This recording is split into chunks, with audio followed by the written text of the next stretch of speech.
ಬನ್ನಿ ಅರ್ಶನ ಹಚ್ಚಿ. ನಿಮ್ ಮಗಳಿಗೆ ಅರ್ಶನ ಹಚ್ಚಲ್ವಾ? ಯಾಕೆ ಅಲ್ಲೇ ನಿಂತಿದ್ದೀರಾ?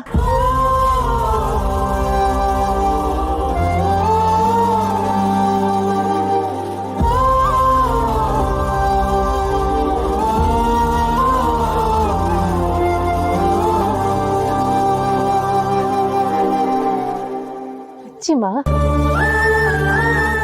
ನನಗೆ ಗೊತ್ತು ನಿಮ್ಮ ಮನಸ್ಸಲ್ಲಿ ಏನೋ ಯೋಚನೆ ಇದೆ ಅಂತ. ನಿನ್ನೆ ಆಗಿದ್ದ ಅನಾಹುತದ ಬಗ್ಗೆ ಯೋಚನೆ ಮಾಡ್ತಾ ಇದ್ದೀರಾ? ಕೆಲವೊಂದ್ಸಲ ವಿಷಯ ನಿಜ ಅನ್ನೋ ಥರನೇ ಕಾಣುತ್ತೆ, ಆದರೆ ನಾವು ಅದರ ಹತ್ರ ಹೋಗ್ತಿದ್ದಾಗೆ ಅದು ಮರೀಚಿಕೆ ಅಂತ ಗೊತ್ತಾಗುತ್ತೆ. ನನಗೆ ಸತ್ಯ ಯಾವುದು, ಮರೀಚಿಕೆ ಯಾವುದು, ಯಾವುದ್ರ ಹಿಂದೆ ಹೋಗ್ಬೇಕು ಅಂತಾನೆ ಗೊತ್ತಾಗ್ತಿಲ್ಲ. ನೀವು ಹೀಗೆ ಒಗ್ಗಟ್ಟೊಗ್ಟಾಗಿ ಮಾತಾಡಿದ್ರೆ ನನಗೇನು ಅರ್ಥ ಆಗಲ್ಲ. ಸ್ವಲ್ಪ ಬಿಡಿಸಿ ಹೇಳಿ. ಜೀವನನೇ ಒಂದು ಹೋಗ್ಬೇಕಂತ ಕೆಲವೊಂದ್ಸಲ ಹೊರಟು ಆಗ್ಬೋದು, ಆದ್ರೆ ಅದನ್ನೆಲ್ಲ ಜೋಪಾನವಾಗಿ ಬಿಡಿಸ್ಕೊಂಡು ಮುಂದೆ ಹೋಗ್ಬೇಕಷ್ಟೆ.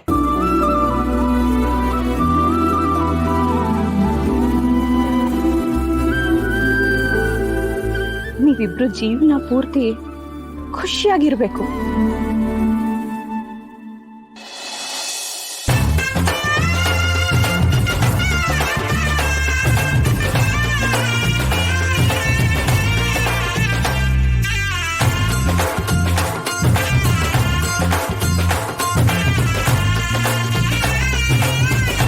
ಅಕ್ಕ, ಇನ್ನೂ ಸ್ವಲ್ಪ ತಣ್ಣಗಿರ ನೀರ್ ಹಾಕ್ಲಾ? ಸುಮ್ಮನಿರ್ತ್ಯಾ? ಏನಾದ್ರು ಶೀತ ಆದ್ರೆ ನೀನ್ ಮಾತ್ರ ಸುಮ್ಮನೆ ಬಿಡಲ್ಲ. ಯಾಕೆ ಪಾಪ ಅವಳನ್ನಷ್ಟು ರೇಗಿಸ್ಯಾ? ಸುಮ್ಮನೆ ಇರು. ಸಾಕು, ಸುಮ್ನೆ ಇರು ಶಾಂತಿ ಬೇಬಿ. ಅಕ್ಕ ರೆಕ್ಸುವಾಗ ಅವಳಿಗೆ ಸಪೋರ್ಟ್ ಮಾಡ್ತೀಯ, ನಾನ್ ರೆಕ್ಸುವಾಗ ನಂಗೆ ಸಪೋರ್ಟೇ ಮಾಡಲ್ಲ ನೀನು. ಸರ್, ನನ್ಗೆ ಹೀಗೆಲ್ಲ ಮಾಡಿದ್ರೆ ಇಷ್ಟ ಆಗಲ್ಲ. ನನಗೂ ಆಟ ಆಡ್ಸೋ ಹುಡುಗಿರಂದ್ರೆ ಇಷ್ಟ ಇಲ್ಲ. ಬೇಡ ಮತ್ತೆ ಯಾಕೆ ಅಡ್ಡ ಹಾಕಿದ್ರ? ಜಾಗ ಬಿಡಿ, ನಾನು ಹೋಗ್ತೀನಿ. ಹಾ, ಇವಾಗ ನಾನು ಏನ್ ಮಾಡ್ಬೇಕು ಹೇಳಿ? ನಿಮ್ ಕೆನ್ನೆ ಕೊಡಿ. ಸರ್, ನಾನು ಅದಕ್ಕೆಲ್ಲ ಇನ್ನೂ ರೆಡಿ ಇಲ್ಲ.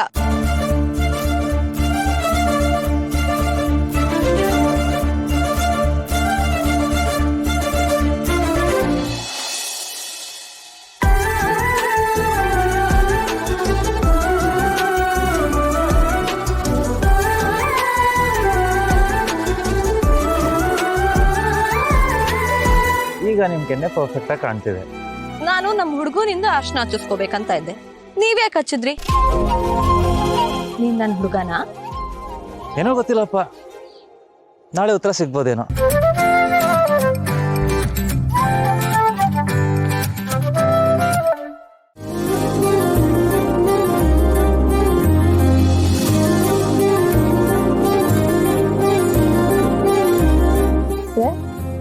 ಏನಿದು?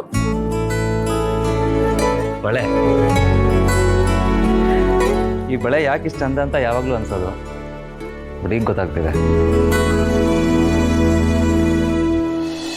ಸಗರಿ ಮಗರಿ ಸರಿ ಸಗರಿ ಮಗರಿ ಸಗರಿ ಮಗರಿ ಸರಿ ಸಗರಿ ಮಗರಿ ಸ ಪ ಪ ಪ ದ ನಿ ದ ನಿ ದ ಪ ಮ ಗ ಮ ಗ ರಿ.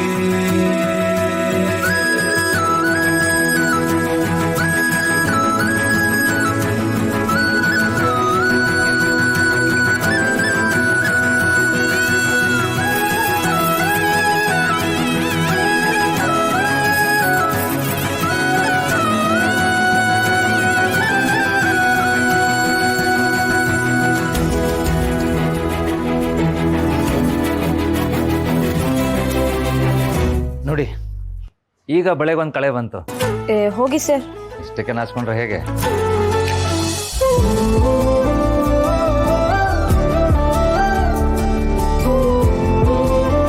ಮತ್ತೆ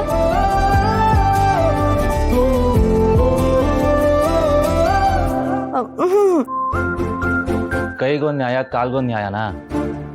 ಬಳೆ ತೊಡಸ್ಕೊಂಡಾದ್ಮೇಲೆ ಗೆಜ್ಜೆನ ತೊಡಸ್ಕೋಬೇಕು. ನಂಗೆ ನಾಚಿಕೆ ಆಗುತ್ತೆ ಸರ್. ನೀವು ನಾಚ್ಕೊಂಡು ಹೋಗುವಾಗ ಹೆಜ್ಜೆ ಜೊತೆ ಗೆಜ್ಜೆ ಸದ್ದು ಸೇರಿದ್ರೆ ಇನ್ನೂ ಚೆನ್ನಾಗಿರುತ್ತೆ. ಏನ್ ಸರ್ ಇಷ್ಟು ಚೆನ್ನಾಗಿ ಮಾತಾಡ್ತೀರಾ ನೀವು? ನಿಮ್ ಸವಾಸ ಸ್ವಲ್ಪ ಬೇಗ ಆಗಿದ್ರೆ ಚೆನ್ನಾಗಿರ್ತಿತ್ತೋ ಏನೋ. ಎಷ್ಟು ಸತಾಯಿಸ್ತೀರ ಇಡ್ರಿ ಕಾಲು.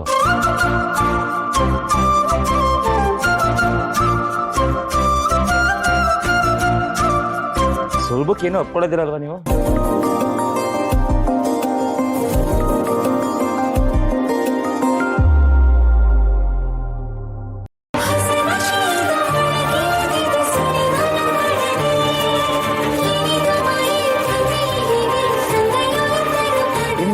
ಪ್ರತಿ ಹೆಜ್ಜೆ ನನ್ನ ಸಂಗೀತದ ಥರ ಕೇಳಿಸುತ್ತೆ. ನನ್ನ ಸುತ್ತಮುತ್ತ ನೀವು ಎಲ್ಲೇ ಇದ್ರೂ ಈ ಗೆಜ್ಜೆ ನನ್ನ ಕರೆಯುತ್ತೆ.